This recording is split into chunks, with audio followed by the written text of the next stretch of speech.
Well, hello race fans, and welcome to another edition of the Race Across America Daily Recap. I'm your host, Jericho Helmson. Well, I'm sitting here at Time Station 11 in Kayenta, Arizona, and it's been an exciting day.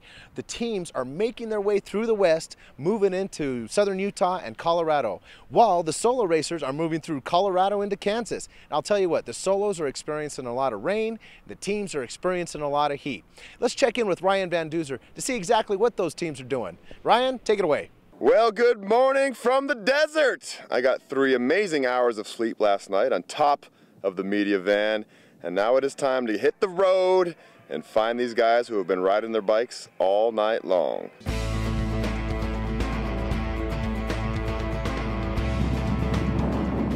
So I'm here to show you coverage of the Race Across America, but I'd also like to show you a little bit of Americana. And right now I am outside of Hope, Arizona. So there's not really much out here in Hope, except for the desert, some big cactus, and today, a lot of dudes in spandex. Oh man, this is awesome. I'm really enjoying this. RAAM 2010, baby. Had about 3.5 hours of sleep, feel good, had some great, excellent scenery, good pools, feeling strong, team's doing well, and we're excited about today. Hopefully we can stay cool. That's the biggest factor for today's success. Aussie, Aussie, Aussie! Oi, oi, oi!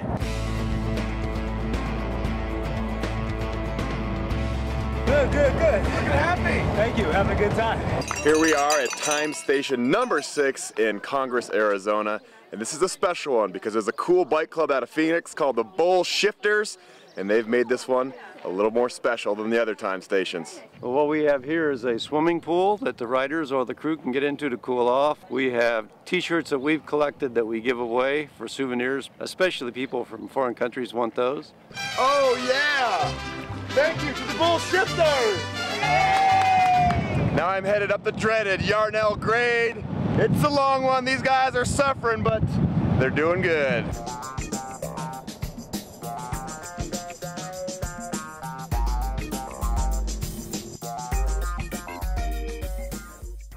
Hey, thanks a lot, Ryan. Really good stuff. Hey, you know, right before I got here to Kayenta, I had the opportunity to run into Team 4 Mill. And you know what? They presented me with something very special, and I'd like to share that with you. So check it out. I also coach the United States Naval Academy cycling team, resident of Annapolis, Maryland, and as a result met with Fred Bothling. He took an interest in the armed forces and asked whether it might be possible to build a sustainable framework to invite military participation in the Race Across America.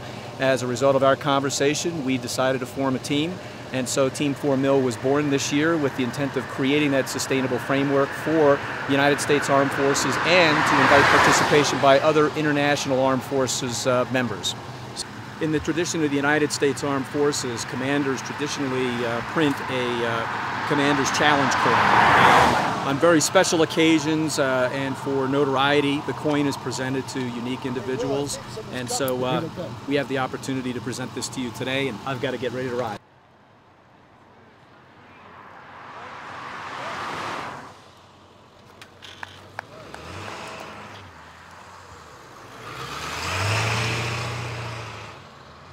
I think one of the best things, you know, it's a bunch of military men and women trying to raise money for injured military men and women.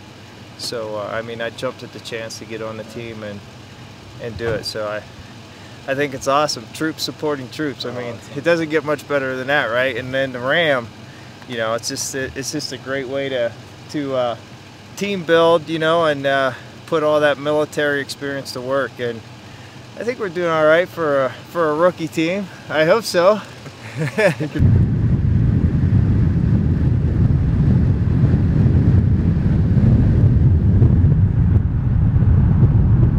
Wow, a really awesome team participating in the military challenge. I hope next year we can get some more military teams out here to see what kind of race we can have. Well, we just crossed the Colorado-Kansas border into the town of Ulysses.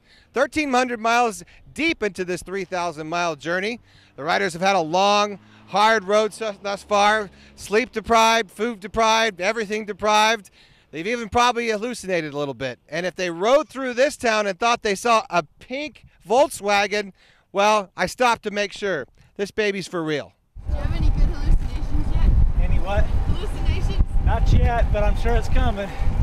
I've got about, I don't know, maybe 5 hours of sleep so far.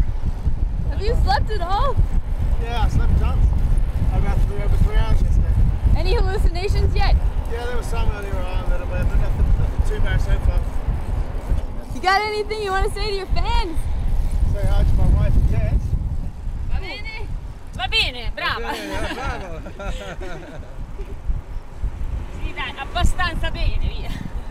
I think I got, I slept 3 times, hour and a half each. Any Yesterday, hallucinations yet? a little bit last night. What'd you see? It's always the same.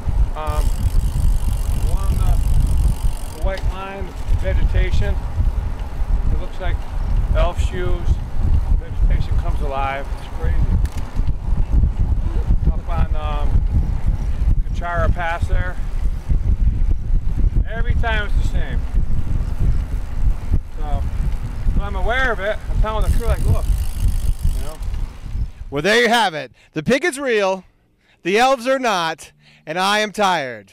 For RaceAcrossAmerica.org, I'm Brendan Martin. Jarek, back to you. Now, normally around this time, I'm showing you the leaderboards, but I'll tell you what, we have so many different categories, so many different racers on the field now that I can't show you all of them. So I recommend you go to our website at www.raceacrossamerica.org, where if you look under the results tab, you'll see our leaderboard, and you'll be able to check the solo riders, the team riders, you'll see where everyone's at. So go ahead and log on to the website and check it out. In the meantime, Jennifer Ann Wilson is at the very front of the race, and from what I hear, it's raining in Colorado. So let's check in with her and see her report.